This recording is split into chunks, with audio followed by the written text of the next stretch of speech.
एक लड़की थी दीवानी सी, हमेशा मुस्कुराती रहती थी, सबसे प्यार से बात करना, सबको दोस्त बनाती थी, एग्जाम में आंसर्स बताती थी, अपना लंच सबको खिलाती थी, प्यार मोहब्बत की बातों से शर्मा जाती थी, कोई लड़का प्रपोज करे तो भाग जाती थी, पढ़ने में भी अच्छी थी, पर सच कहूँ तो दिमाग से थोड़ी बच्ची थी।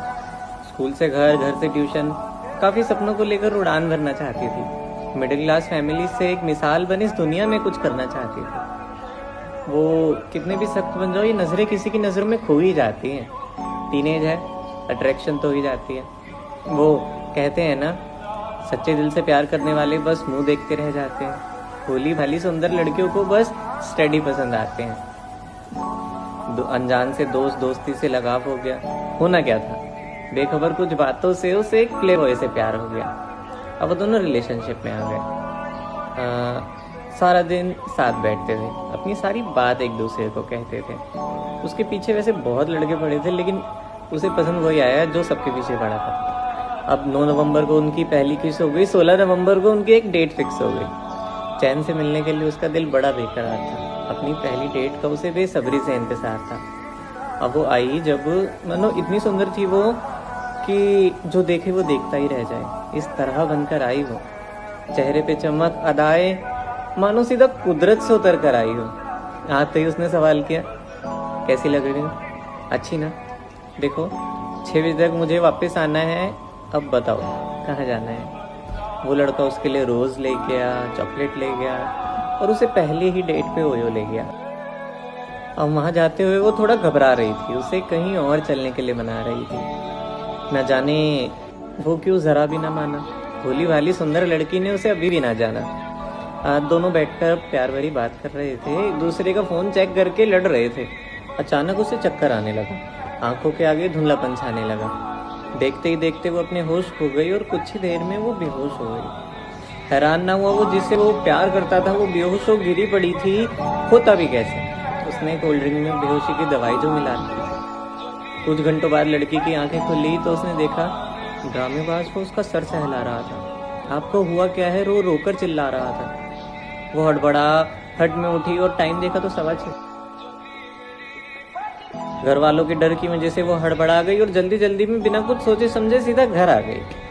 अब कुछ दिनों बाद जब उनकी यूं ही बहस हो गई तो बहस के बीच में न जाने वो क्यों रो गई। इस बार मैसेज अपने साथ एक आंसू लाया था।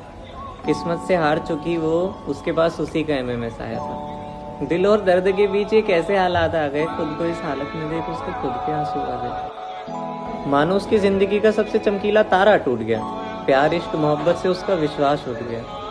उसकी जुल्फे उसके चेहरे से हटा रहा था। एक दरिंदे की तरह वो उसका सीना दबा रहा था। खुद को ढककर रखने वाली वो उसके कपड़े उतार रहा था। अपनी जरूरत के लिए वो किसी की जिंदगी उजाड़ रहा था। अपनी प्यास बुझाने के लिए वो उसे रोज मिलने बुलाता था। मना करती थी उसे तो वो न्यूड्स के नाम पे डराता था। मजबूरी में वो अपनी ही जज्बातों से खेल रही थी। अंदर ही अंदर एक बहुत बड़े डिप्रेशन को झेल रही थी। अब वो डिप्रेशन में जा चुकी थी। डार्क सर्कल्स, हमेशा चुप रहना, काफी बीमार होने लगी थी। मतलब मानो जिंदगी से हार चुकी वो अकेली होने लगी थी। उसकी आंखों के आगे वो दूसरी लड़कियों को हाथ लगाता था। अपनी सारी बातें उससे धमकी देकर मनवाता था। जहरीले कांटे वो अपने बदन पे हर रोज चुभवाती थी, ना चाहते हुए भी अपना हर रोज बलात्कार करवाती थी। अब कहानी में एक टर्निंग पॉइंट आया कि जब वो टेस्ट में फेल हो गई तो उसने डिसाइड किया कि अब और नहीं सहना। कर दिया मैसेज, अब मुझे नहीं रहना। मैं क्या सह रही हूँ ये नहीं बता सकती। बहुत हुआ ये रिश्ता, मैं और नहीं निभा सकती। इसी के चलते उनकी काफी बड़ी बहस हो गई। वो सूजी हुई लाल आंखें लेकर वो रोते रोते सो गई। सुबह उठी तो उसने चेक किया कि उसके पापा दरवाजा खटखटा रहे थे। फोन चेक किया तो दोस्तों के कॉल आ रहे थे। कपड़े पहन रखे थे, फिर भी वो अपने हाथ से अपना बदन छिपा रही थी। आईने के आगे बिना चिल्लाए लगातार आंसू बहा रही थी। मानो कि उसके आसमान के सारे सितारे रूठ गए। पल दो पल में उसके सारे सपने टूट गए। ये तूफान कैसा जो एक जिंदगी तबाह कर दी थी। गुस्से में आकर उस लड़के ने कुछ फोटोज पोस्ट कर दी थी। काफी देर तक जब वो बाहर न आई तो घर वालों ने उसे पुकारना शुरू किया। कोई जवाब न मिला तो दरवाजे पे मारना शुरू किया। दूसरी चाबी से जब दरवाजा खोला तो सबकी आंखें फट रखी थी। पंखे पे एक नन्ही सी जान फांसी पे लटक रही थी।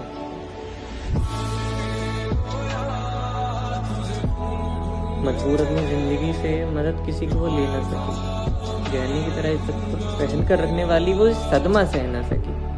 उसकी माँ सदमे में चली गई। पिता की गोद में खेलने वाली लाडली वो इस दुनिया से चली गई। एक बार रुक जा, बस एक बार उसके भाई पुकार रहे थे। उसके दोस्त उसे रो रो कर निहार रहे थे। एक ही रात में सब खराब हो गया, सिर्फ हवस की वजह से। कितना कुछ बर्बाद हो गया। उस लड़के को तो जेल हो गई, पर उसका क्या जो वापस नहीं आ सकती। पहले की तरह एग्जाम में आंसर्स नहीं बता सकती। सुहाना सफर चल रहा होता है, फिर अचानक तूफान आ जाते हैं। हवस की वजह से ना जाने कितनों की जज्बात तक पहुंच जाते हैं। पहले तो खुद ही हजारों वादे करवाते हैं।